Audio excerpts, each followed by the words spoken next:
Bismillah. Assalamualaikum warahmatullahi wabarakatuh. Nama saya Dimas Nur Soleh dari Prodi Pendidikan Bahasa Inggris KJ20. Saya di sini ingin mempresentasikan makalah saya yang berjudul Keterampilan Membaca. 1. Keterampilan membaca. Dalam perkembangan ilmu pengetahuan dan teknologi, membaca masih menjadi salah satu keterampilan dasar yang wajib dimiliki setiap manusia. Membaca menjadi salah satu prestasi dalam dunia pendidikan. Dengan membaca, setiap orang bisa dapat mendapatkan informasi dan ilmu pengetahuan. Jadi di dunia yang sudah berkembang ini, membaca itu masih penting karena kita bisa membaca di mana saja. Bahkan sudah ada smartphone yang bisa memberikan informasi dimanapun dan kapanpun selama smartphone itu masih hidup. Dan untuk mengetahui informasi yang kita dapatkan, kita harus bisa membaca.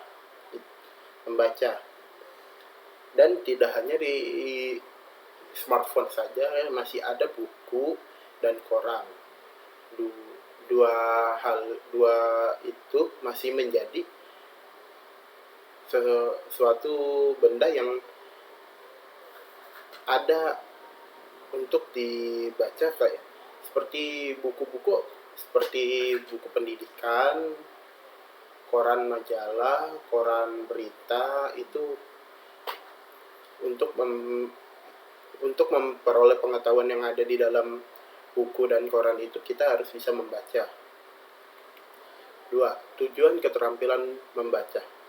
Kehidupan melibatkan membaca. Dalam melakukan tingkat kegiatan membaca tentu memiliki tujuan masing-masing.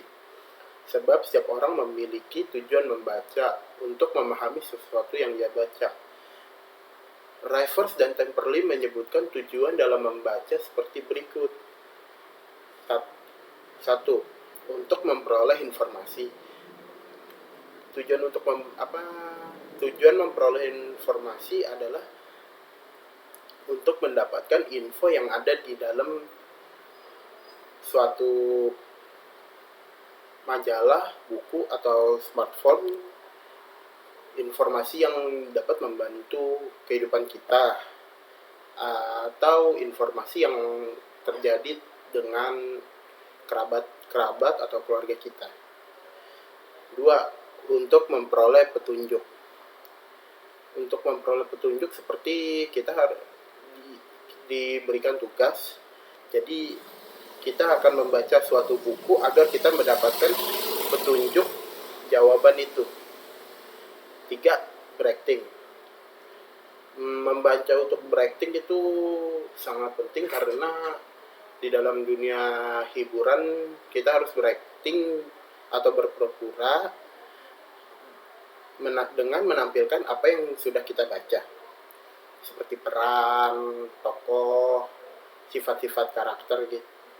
Begitu. 4. Surat menyurat.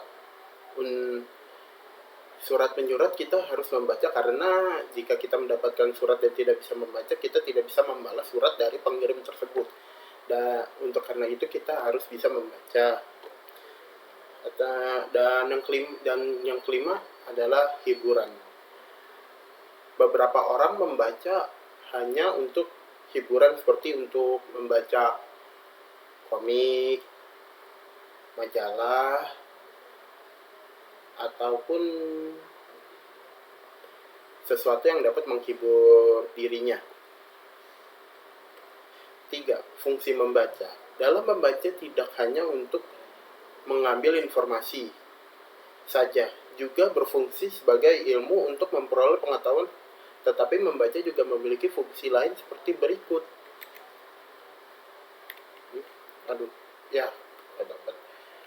Fungsi membaca seperti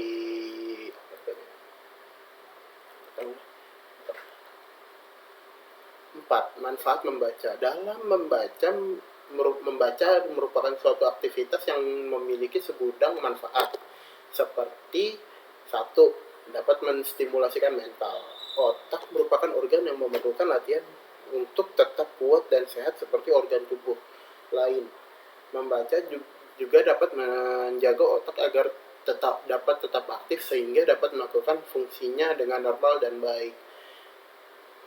Untuk menenangkan mental kita atau dalam seperti hal yang sudah terjadi atau itu sulit untuk diterima, kita bisa membaca suatu buku yang dapat membuat diri kita rileks agar mental kita agak dapat ditenangkan.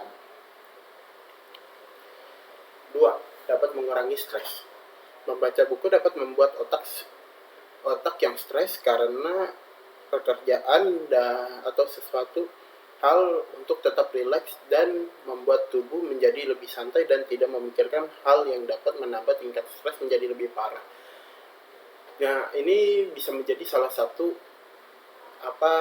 tujuan manfaat ketika kita membaca sesuatu untuk yang hiburan seperti komik ataupun berita yang lucu-lucu seperti itu. 3. Menambah ilmu pengetahuan. Membaca buku pendidikan dapat meningkatkan pengetahuan untuk menghadapi pelajaran yang akan datang. Hal ini juga berlaku dalam membaca koran atau artikel karena ini bisa menambah ilmu pengetahuan tentang dunia luar negeri. Seperti menambah ilmu pengetahuan seperti anak-anak yang masih sekolah, mereka harus membaca buku pendidikan agar dapat mempersiapkan diri mereka dalam menghadapi ujian ataupun menghadapi tugas-tugas yang diberikan dari seorang guru mereka. Dan untuk membaca koran atau artikel itu seperti berita luar negeri ataupun berita dalam negeri agar kita dapat mendapatkan informasi yang tidak bisa kita jangkau. Dapat menambah kosakata. Di luar sana banyak sekali kosakata yang tidak kita ketahui, karena itu membaca buku dapat menambah kosakata dan membantu kita dalam menyampaikan kosakata yang mudah dipahami orang-orang. Nah, kosakata ini karena di setiap daerah itu ada kosakata yang berbeda dengan daerah kita. Jadi dengan membaca buku yang diterbitkan oleh orang dari suatu daerah atau daerah yang sangat jauh, kita dapat menambah kosakata kita. 5. Meningkatkan konsentrasi. Saat membaca buku, kita dapat melatih otak untuk lebih fokus dan konsentrasi dan fokus dalam rutinitas. Nah, maksudnya meningkatkan konsentrasi ini adalah saat kita membaca buku, kita akan konsentrasi ke kata-kata yang ada di buku. Dan ini dapat melatih kita dalam meningkatkan konsentrasi kita dalam kehidupan, seperti ingin melakukan contohnya ini aja, membawa kendaraan. Kita akan konsentrasi penuh ke jalanan agar kita dapat terhindar dari kecelakaan ataupun hal-hal yang tidak diinginkan. 6. Meningkatkan kualitas menulis. Dengan bertambahnya kosakata dari manfaat sebelumnya, otomatis ini kosakata ini dapat menolong kosakata kita karena kita bisa membuat tulisan kita sendiri dengan bahasa yang baik, mudah dipahami, dan juga jelas. Sekian presentasi dari saya Dimas Nur Soleh. Assalamualaikum warahmatullahi wabarakatuh.